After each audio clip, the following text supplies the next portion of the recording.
problema de las grabaciones, de las sesiones, sigue persistiendo, todavía no me permite grabar, quedaron de resolverme desde la universidad, de la jefatura, pero hasta el momento no, ¿verdad? Si esta semana eso no se resuelve, vamos a usar otra plataforma la próxima semana. Así que por ahorita tampoco vamos a estar grabando las sesiones. Bueno, de ahí pues ya tocaría empezar, ¿verdad? Voy a empezar a proyectar para ir avanzando.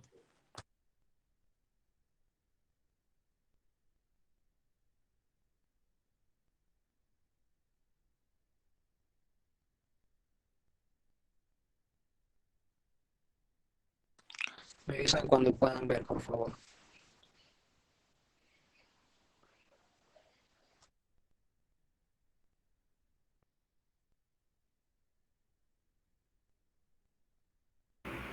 Ya se puede observar.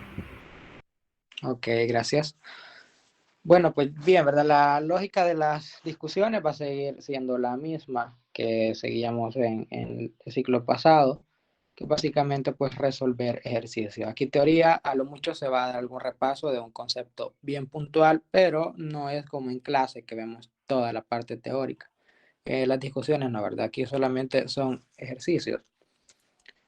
Eh, bueno, aquí tengo el primer ejercicio. Dice un transductor ultrasónico, que es algo así como un altavoz, que se emplea para el diagnóstico médico, oscila con una frecuencia de 6.7 MHz, lo que equivale a 6.7 por 10 a la 6 hercios, ¿verdad? Y ya sabemos que hercios es la unidad de frecuencia que me representa la cantidad de vibraciones o de oscilaciones que tiene un cuerpo, una onda, en un segundo. Eso básicamente es lo que me dice esta cantidad.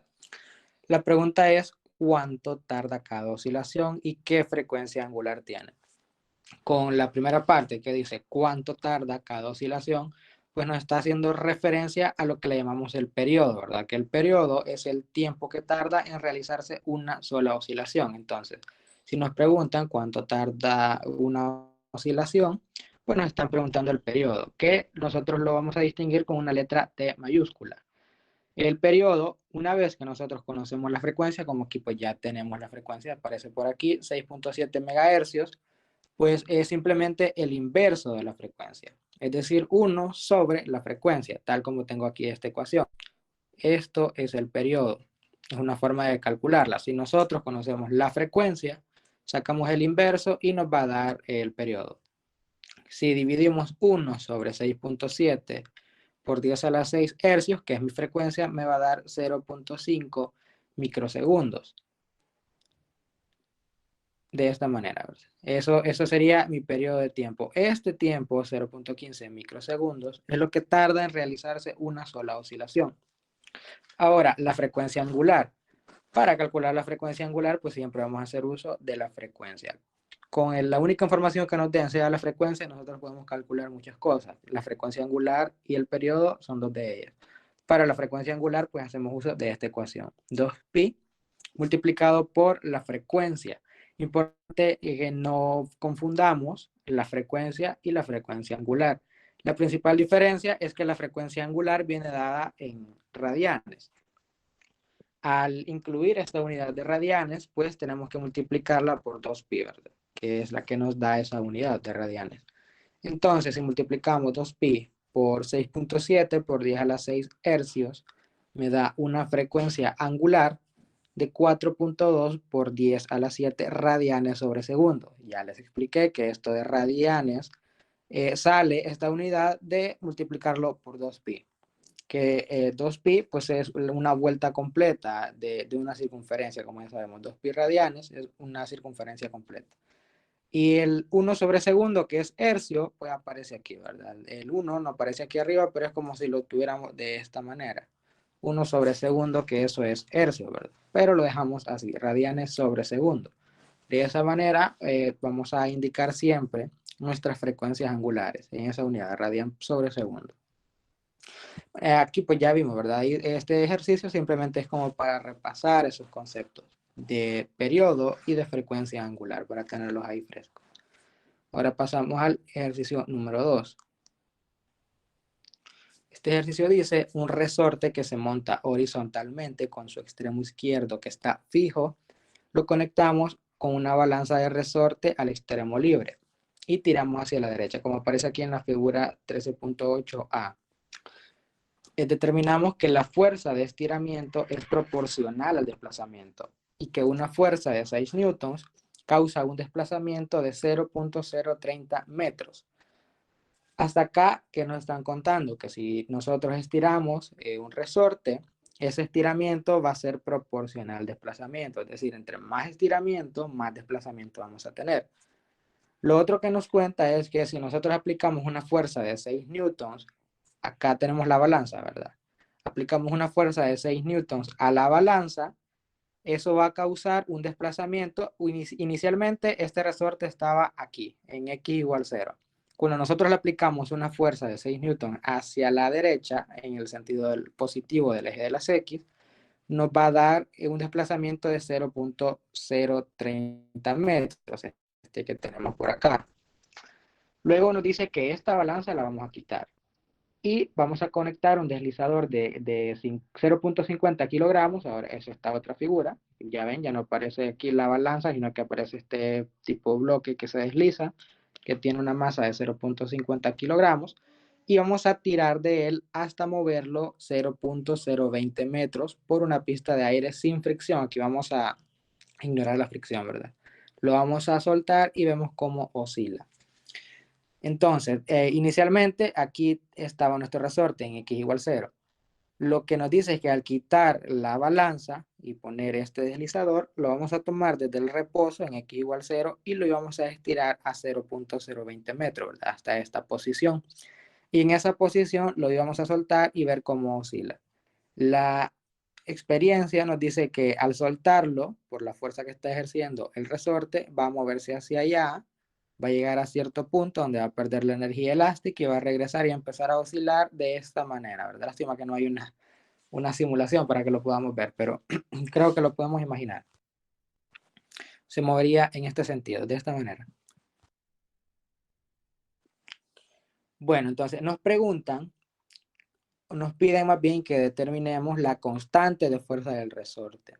Cada resorte tiene una constante de fuerza. Esta constante va a depender de varios factores de construcción del resorte. Uno puede ser el material, el grosor del resorte, la frecuencia de ondulación, que tan ondulado esté o que tan separada esté las ondulaciones. Todo eso viene a darnos una constante de fuerza distinta para cada resorte.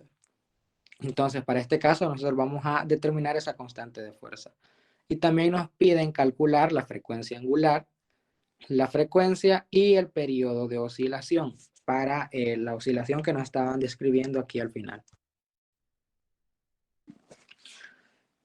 Luego, bueno, teníamos que primero vamos a calcular la constante de fuerza, ¿verdad? Para eso vamos a hacer uso de esta balanza que nos indicaba que cuando nosotros lo estirábamos 0.030 metros, estábamos ejerciendo una fuerza de 6 newtons. Pero si vemos aquí, tenemos esta fuerza hacia la derecha, ¿verdad? La fuerza que nosotros hacemos con la balanza en el sentido positivo de las X. La ecuación para la constante de fuerza es esta. La letra K me representa esa constante. Y eso es igual a menos la fuerza de fricción, perdón, la fuerza de estiramiento sobre el desplazamiento. Déjenme apagar el altavoz que lo tengo encendido ahora sí. Esta es mi ecuación de la constante de fuerza, es lo que nosotros estamos buscando. Ahora, si yo lo despejo, la ecuación de fuerza me queda de esta manera, que la fuerza es igual a menos K, que es mi constante de fuerza, por el desplazamiento X.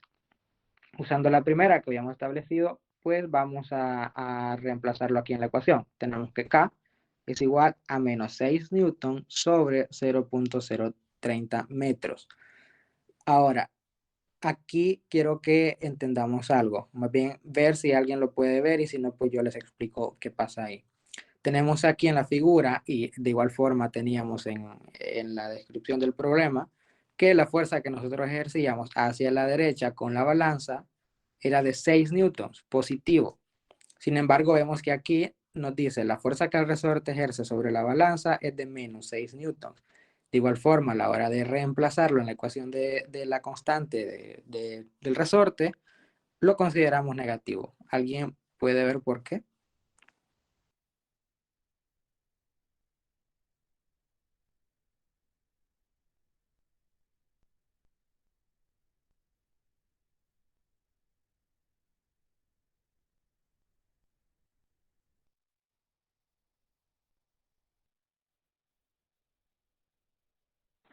¿Nadie?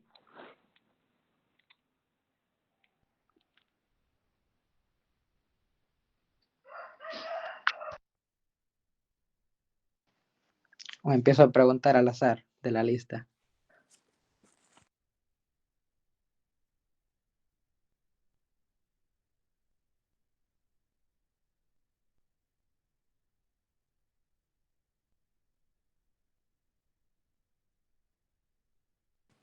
Ángel, ¿tienes alguna idea?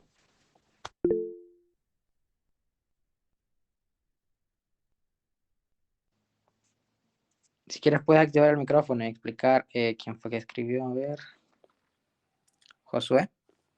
Si gustas, puedes encender el micrófono. Si puedes. Es que, si no me equivoco, como que la fuerza que ejerce tiene una fuerza contraria o antiparalela a esta, que es la que se considera. Entonces, por eso es negativa, si no me equivoco. Más o menos, ¿eh? Sí, sí, lo que dices tiene sentido. Vaya, lo que me estás diciendo es que la fuerza que ejerce el resorte es contraria, ¿verdad? A la que ejercemos nosotros sobre la balanza. En resumidas cuentas, eso te entendí. Y efectivamente, si nosotros aplicamos esta fuerza hacia la derecha, que es la que nos estaban indicando de 6 newtons, la estamos haciendo hacia el lado positivo, ¿verdad? Del eje de las X. La fuerza que nosotros hacemos sobre la balanza y por lo tanto sobre el resorte. Pero a la hora de hacer uso de la ecuación de la constante de fuerza, no nos interesa la fuerza que nosotros estamos realizando sobre el resorte, sino la fuerza que el resorte realiza. Y por tercera ley de Newton, la habrán escuchado, pues es de la misma proporción, la misma magnitud, 6 newtons, pero como la fuerza que nosotros hacemos sobre él va en esta dirección, hacia la derecha, la fuerza que realiza el resorte pues va al contrario, hacia la izquierda. Por eso aquí a la hora de considerarlo vamos a considerar negativo ese valor, el valor de fuerza que realiza el resorte sobre la balanza. El de la balanza sobre el resorte, ese sí es positivo, son dos fuerzas distintas y que si las confundimos a la hora de estar haciendo el parcial o una tarea, pues nos puede resultar en un ejercicio malo, ¿verdad? O parcialmente malo por el signo. Entonces en eso hay que tener cuidado. Pues bien, aquí sería menos 6 newtons sobre menos 0.030 metros, habíamos dicho, ¿verdad? Que ese era nuestro valor de la constante K. Y eso nos da un valor de 200 newtons sobre metro. Esta unidad de newton sobre metro es el que se usa para las constantes de resorte. Siempre van a aparecer así. Hasta ahí ya hicimos el literal A. Luego nos pedían que encontráramos la frecuencia, ¿verdad? Usando la masa de 0.50 kilogramos, que era la que íbamos a poner a oscilar. Nos pedían calcular la frecuencia, frecuencia angular y el periodo. Primero, para la frecuencia angular, cuando nosotros tenemos un oscilador de este tipo en el que conocemos la constante K y también conocemos la masa que está oscilando, pues hacemos uso de esta ecuación, que no depende más que de esas dos cosas, ¿verdad? La constante K y la masa. La constante es la que acabamos de calcular, 200 newtons sobre metro. Y la masa, pues es la que nos daban en el que tenía el oscilador, el que nos decía que era un bloque deslizante de 0.50 kilogramos. Haciendo esta división y sacando raíz cuadrada, nos da una frecuencia angular de 20 radianes sobre segundo. Conociendo, ¿verdad? La frecuencia angular, es más fácil conocer la frecuencia. Si anteriormente habíamos dicho que la frecuencia angular era 2πf, pues si despejamos f, nos queda que la frecuencia es igual a la frecuencia angular sobre 2pi. Eso es todo lo que hay que hacer. Y eso nos da 20 sobre 2pi, 3.2 hercios. Hasta ahí tenemos la frecuencia y la frecuencia angular, ¿verdad? Y volvemos a lo mismo. Ahora el periodo es el recíproco de la frecuencia, es el inverso de la frecuencia. Y esto lo van a escuchar mucho durante estén realizando, bueno, estén en estos temas de oscilación y de ondas, se van a aburrir de esto y a veces incluso se le olvida a uno. El periodo es el inverso de la frecuencia y la frecuencia es el periodo, es el inverso del periodo. Eso lo tienen que tener claro porque les va a salir un montón en ejercicios, en laboratorios, en el parcial también. Así que esta igualdad no la olviden, que es casi que lo más importante de estos temas de frecuencias y de ondas. Pues bien, entonces el periodo es igual a 1/3.2 hercios. Eso nos da un periodo de 0.31 segundos. Solo para estar seguro, ¿alguien se acuerda qué es el periodo? ¿Cuál es la definición, así en pocas palabras, de periodo?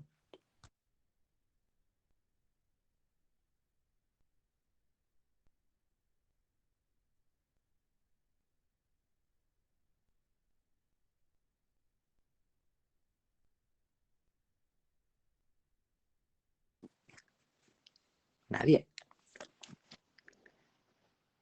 Esas sí no se las creo. Es el tiempo transcurrido entre dos ondas. Mm, es el tiempo transcurrido así, pero no entre dos ondas.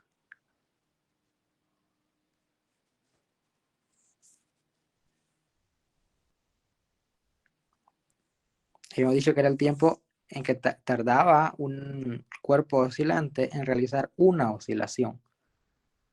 Eso es todo el periodo. El tiempo que tarda en dar una oscilación.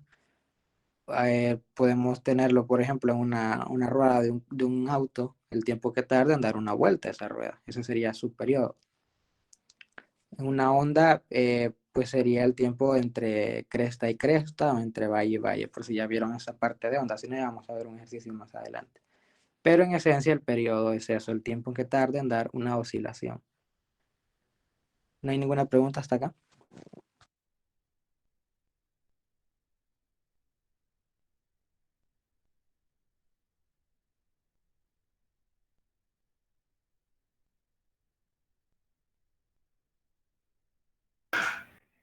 Yo tenía la pregunta que si la constante K quedó positiva, ¿por qué?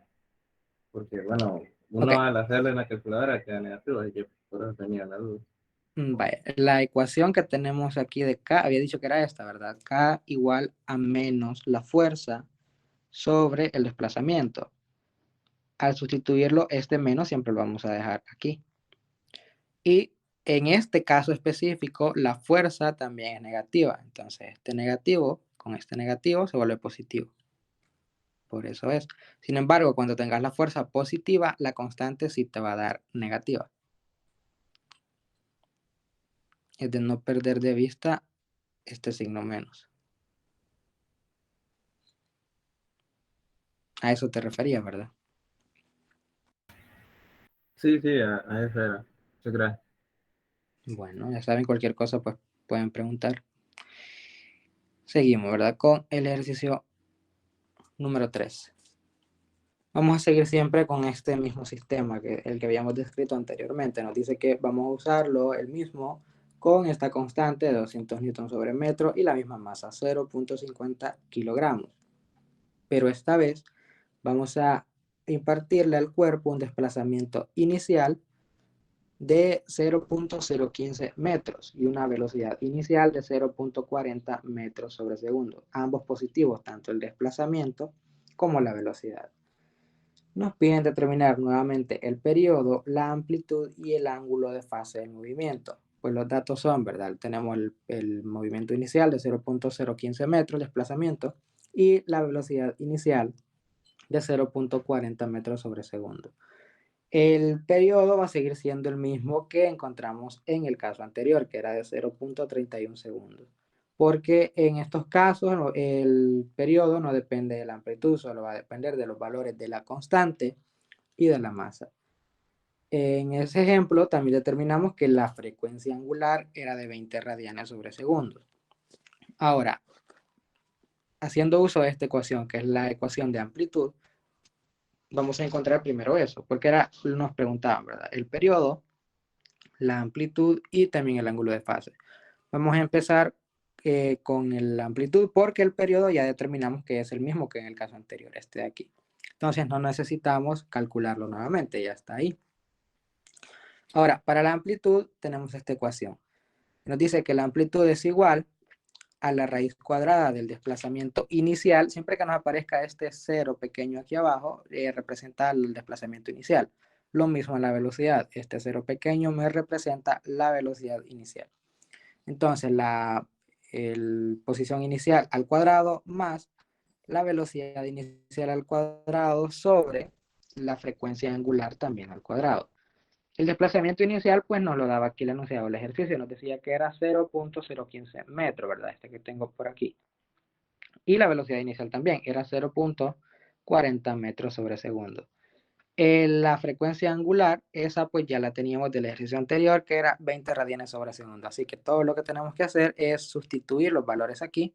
Me va a quedar de esta manera, que la amplitud es igual a la raíz cuadrada de 0.015 metros al cuadrado, más 0.40 metros sobre segundo, también al cuadrado, sobre 20 radianes sobre segundo. Y eso me da una amplitud máxima de 0.025 metros. Aquí ya vimos que aparece otra de las ecuaciones importantes, que es la ecuación de amplitud. Esta la van a usar bastante también.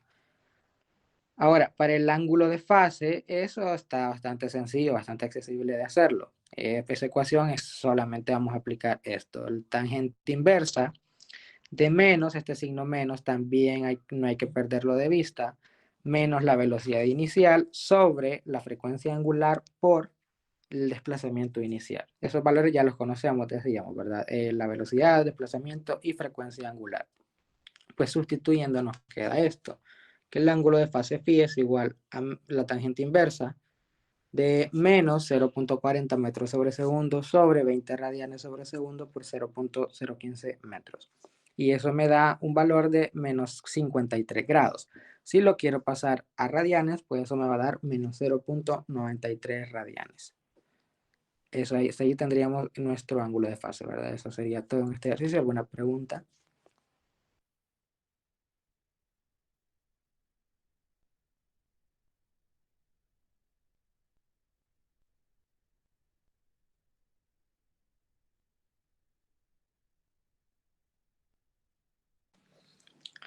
Continuamos entonces.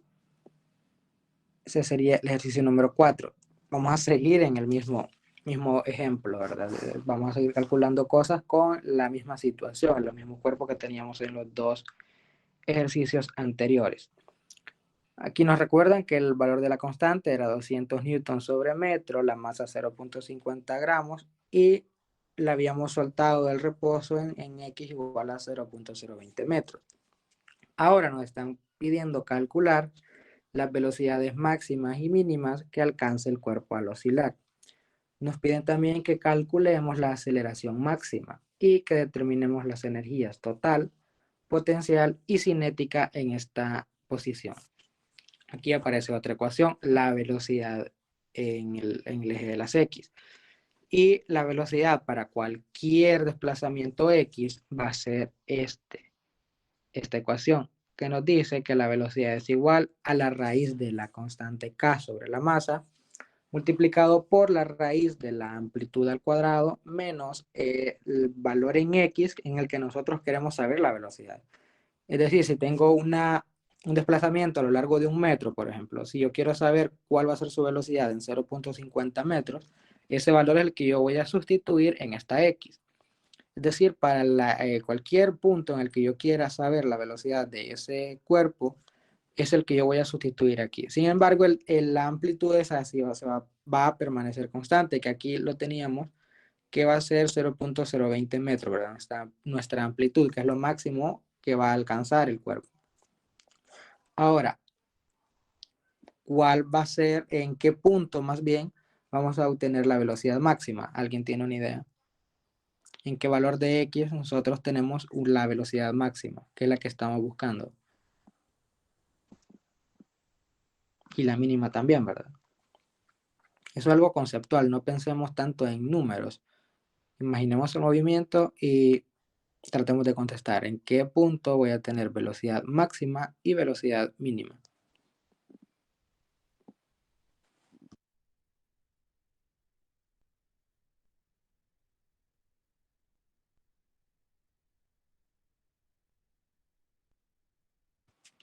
Voy a tratar de ilustrar un poco aquí. Vamos a ver si lo vemos mejor. Vamos a suponer que estas líneas me van a quedar rectas. Ahí se las imaginan rectas, por favor. No, me quedó peor de lo que pensé. Este va a ser mi eje de las X, por ejemplo. Acá al centro tengo mi X igual 0, ¿verdad? Ahora, por acá, digamos que tengo el X igual a menos 20 y por acá mi X igual a 20, que es la amplitud que tengo de este movimiento en específico. Si yo lo suelto desde este punto, ¿qué movimiento va a describir? Pues va a describir algo así, ¿verdad? Va a empezar a caer acá, va a llegar a su amplitud negativa máxima y se va a regresar, ¿verdad? Este es como más o menos el movimiento que tendría una partícula en la vida real, más o menos. Va a regresar de nuevo. Vemos que cuando llega aquí a un extremo, se va a detener para cambiar de sentido. Lo mismo pasa cuando llega al otro, se detiene y cambia de sentido, ¿verdad?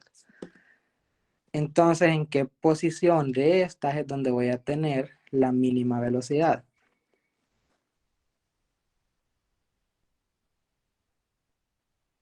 No, Nelson, no se grabará.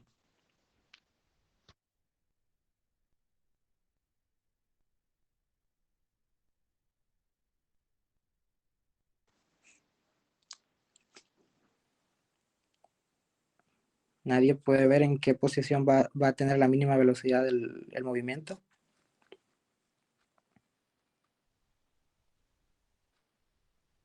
En los extremos, exactamente. En esos puntos, ¿verdad? La velocidad es 0. En los puntos de la amplitud, ¿verdad? Tanto en el positivo, 0.020 metros y menos 0.020 metros. Como decía el compañero, es en esos puntos, en los extremos, es donde voy a tener yo la menor velocidad. Entonces, ¿cuál es esa velocidad? Pues 0, ¿verdad? Porque decíamos que hay un punto en el que al llegar acá se detiene y vuelve a caer. Entonces, mi velocidad ahí es 0. Esa es mi velocidad mínima para el sistema. Ahora, ¿en qué punto tengo la velocidad máxima? Si en los extremos tengo la mínima, ¿dónde tengo la velocidad máxima?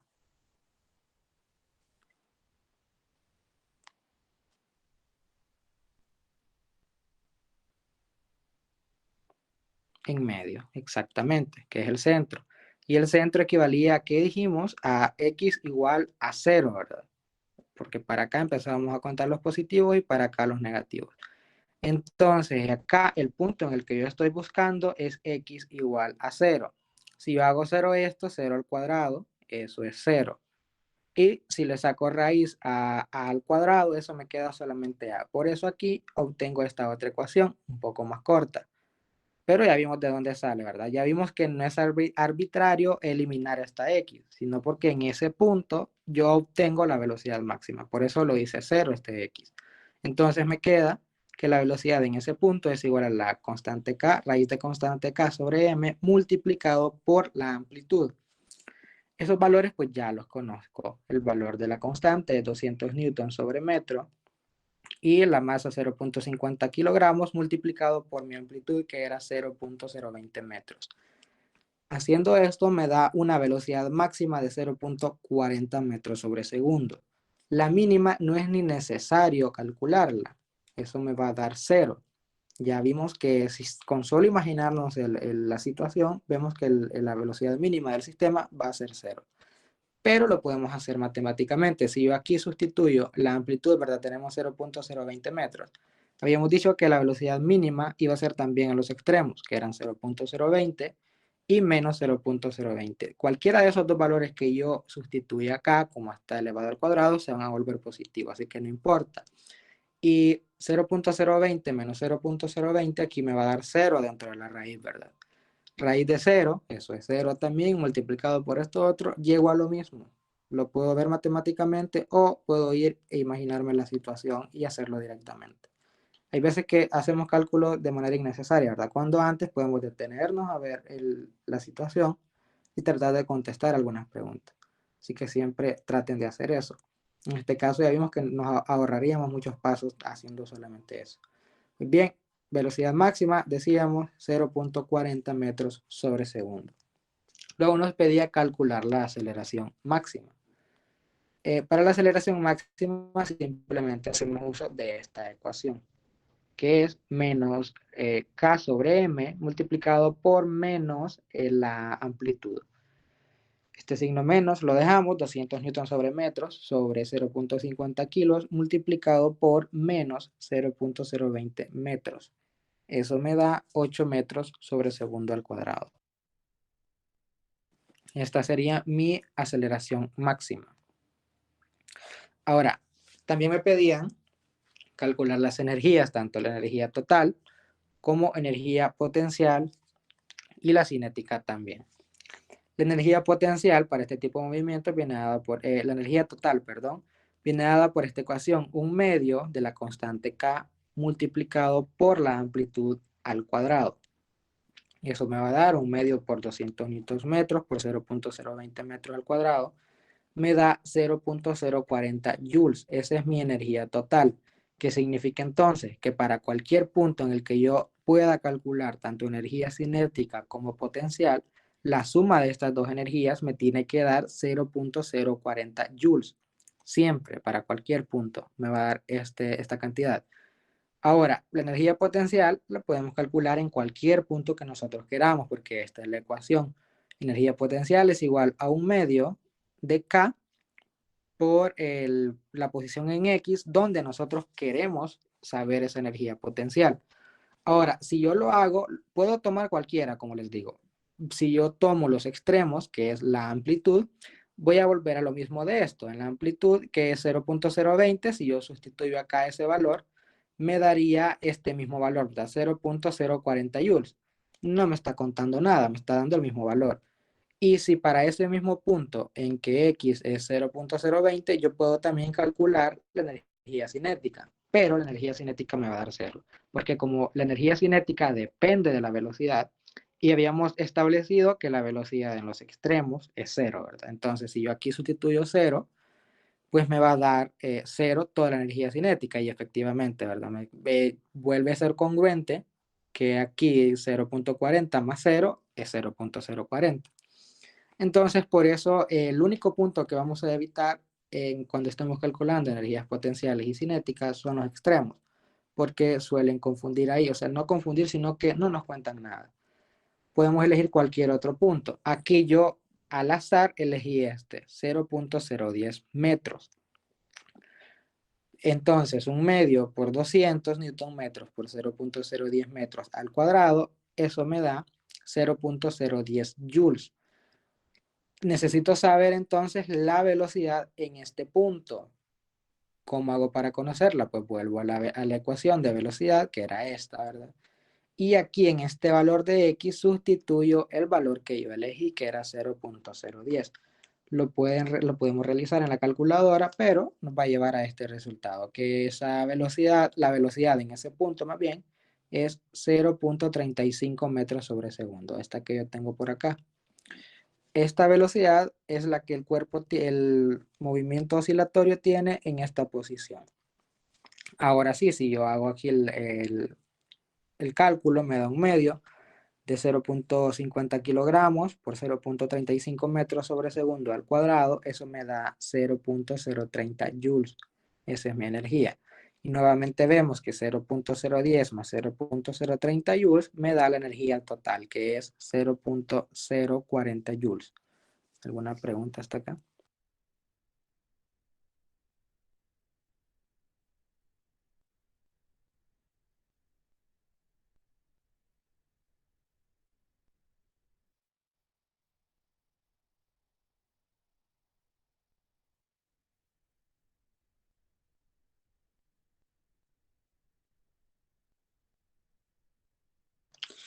Bueno, pues continuamos con el ejercicio número 5.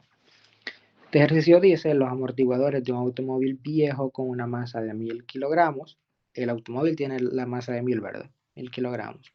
Están gastados. Cuando una persona de 980 newtons se sube lentamente al auto, el auto baja 2.8 centímetros. Cuando el auto con la persona a bordo cae en un bache, este comienza a oscilar verticalmente en movimiento armónico simple. Nos piden modelar el auto y la persona como un solo cuerpo y sabemos que los autos pues tienen 4 amortiguadores, ¿verdad? Aquí nos dicen que vamos a imaginar como si tenemos una sola masa que va a incluir la masa del auto y la persona y un solo resorte, un solo amortiguador. Eso es lo que vamos a tener en nuestro modelamiento, en la figura que hagamos, que nos quedaría más o menos de esta manera. La masa sería este cuadro que tenemos aquí, que va a incluir la masa tanto del automóvil como el de la persona que se sube, ¿verdad? Y en lugar de ponerle aquí los 4 amortiguadores, le ponemos uno solo. Entonces, modelándolo. Inicialmente, teníamos el resorte en esta posición. Cuando la persona se sube, nos decía que bajaba 2.8 centímetros, ¿verdad? Ese va a ser nuestro delta L. El cambio que sufre el resorte al agregarle la masa de la persona. Ahora, para el periodo, vamos a usar esta ecuación que nos dice que el periodo es igual a 2pi multiplicado por la raíz cuadrada de la masa sobre la constante k. Ese es mi periodo. Se la vamos a llamar ecuación 1. Para calcular esta constante k, porque no la conocemos, de esta ecuación del periodo, nosotros solo conocemos la masa, ¿verdad? Que es la del auto sumándole la de la persona. Pero no tenemos información de la constante k, entonces hay que encontrarla. Para poderla encontrar, pues exactamente como la planteamos al inicio, ¿verdad? La constante K es igual a menos la fuerza sobre el desplazamiento. Aquí la fuerza es 980 newtons, que es el peso de la persona. Es la única fuerza que hace que cambie en menos 0.028 metros. Que nos daba en centímetros, hay que pasarlo siempre a metros. Entonces me da un valor para la constante K de 3.5 por 10 a la 4 kilogramos sobre segundo al cuadrado. Sabemos el peso de la persona, pero no sabemos su masa, pero eso es fácil encontrarlo, ¿verdad? Si dividimos el peso entre la gravedad, eso me va a dar la masa. Lo tengo por aquí, 980 newtons sobre 9.8 metros sobre segundo al cuadrado, que es el valor de la gravedad, me da 100 kilogramos. Esa es la masa de la persona. Ahora, la masa que oscila no es ni solo la del auto ni solo la de la persona, son ambas masas. Entonces, sabíamos que la masa del auto era de 1000 kilos y la de la persona acabamos de encontrar que tiene un valor de 100 kilos. Entonces, la masa oscilante total es la suma de ambas, que serían 1100 kilogramos, ¿verdad? Ahora que ya conocemos de acá tanto la masa total que está oscilando y también conocemos la constante K, sí podemos calcular el periodo, que era lo que nos estaban preguntando. Y el periodo va a ser igual a 2pi multiplicado por la raíz de 1100 kilogramos sobre 3.5 por 10 a la 4 kilogramos sobre segundo al cuadrado. Y eso me da un periodo de 1.11 segundos. Nuevamente, se lo repito para que no se les vaya a olvidar, el periodo es el tiempo en que tarda para dar una oscilación, ¿verdad? Para realizar una oscilación. Y la frecuencia es el inverso de ese periodo. 1 sobre el periodo me da la frecuencia, entonces. La frecuencia sería 1 sobre 1.11 segundos, que es igual a 0.90 hercios. Y eso sería todo en este ejercicio, ¿verdad? ¿Alguna pregunta hasta acá?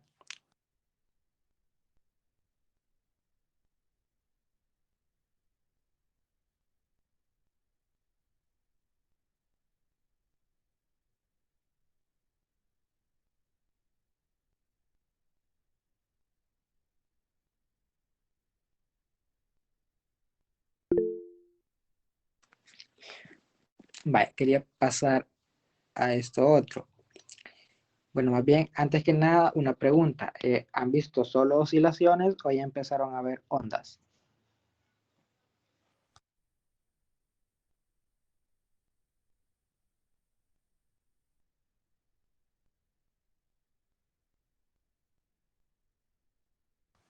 ¿Alguien que me cuente, por favor?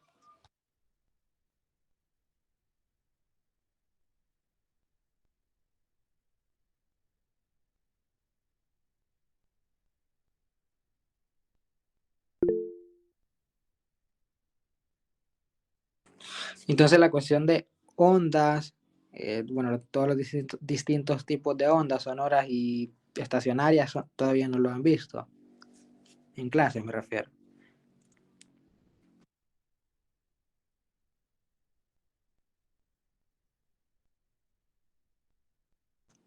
Oh, vaya, porque estos otros ejercicios que yo les traía por acá sí van de eso. Es bastante parecido al tema, pero no es exactamente lo mismo. No sé si gustan que lo veamos ya o esperemos a que avancen en clase y lo vemos la otra semana. Para mí lo más conveniente es ir nosotros detrás de las clases, que ustedes ya tengan la teoría y luego hacer nosotros los ejercicios. Es bastante similar a esto de, de oscilaciones, no es nada del otro mundo, hablamos siempre de frecuencias, de amplitudes, etcétera. Solo que aquí ya le vamos modelando más el tipo de ondas, hablamos de ondas de péndulos simples, péndulos físicos, etcétera. Entonces, no sé qué piensan, si lo vemos ya o esperamos a que ustedes avancen con las clases para la próxima semana. Imagino que ya la siguiente discusión ya estaríamos por acá para ver esta parte.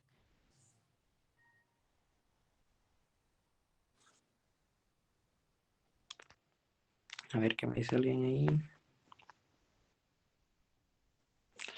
Si no lo ven en clase, no verían esto en el parcial, entonces sí, no les serviría de nada para este parcial, ¿verdad? Quizás entraría ya en el otro. Entonces, sí, ahí es que le olvidé también preguntarle bien al licenciado, porque él me dijo, ya vi todo lo de oscilaciones. Pensé que también había incluido la parte de ondas. Como les comento, no es nada del otro mundo, pero sí se usa un lenguaje un poco distinto. Entonces, sí, mejor dejémoslo hasta acá, que veamos, quedémonos con los ejercicios de oscilaciones que hicimos. Y ese documento sí se lo voy a hacer llegar en un rato. Mañana también tengo con sus otros compañeros, que creo que son los de otra carrera.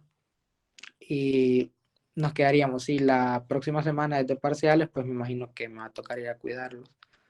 Así que nos veríamos por ahí y si no, habría discusión y me imagino que ya tocaría entrar a estos temas de ondas. Así que probablemente entonces eso sería lo que les tendría preparado. Yo había hecho cuentas que ya con esto sí nos iban a salir casi las 2 horas, ¿verdad? Pero sí, no tiene sentido que yo les dé la parte de ondas si no lo han visto en clases. Así que sí, nos quedaremos por acá, jóvenes. Como les comentaba al principio, por si alguien no escuchó, aún no me han resuelto lo de las grabaciones en Meet.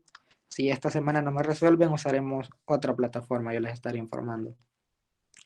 Pero sí, eso sería todo por el momento. Nomás quedo pendiente con el documento. Así que tengan feliz tarde. Si no tienen ninguna pregunta o algo, si tienen la pueden hacer ahorita.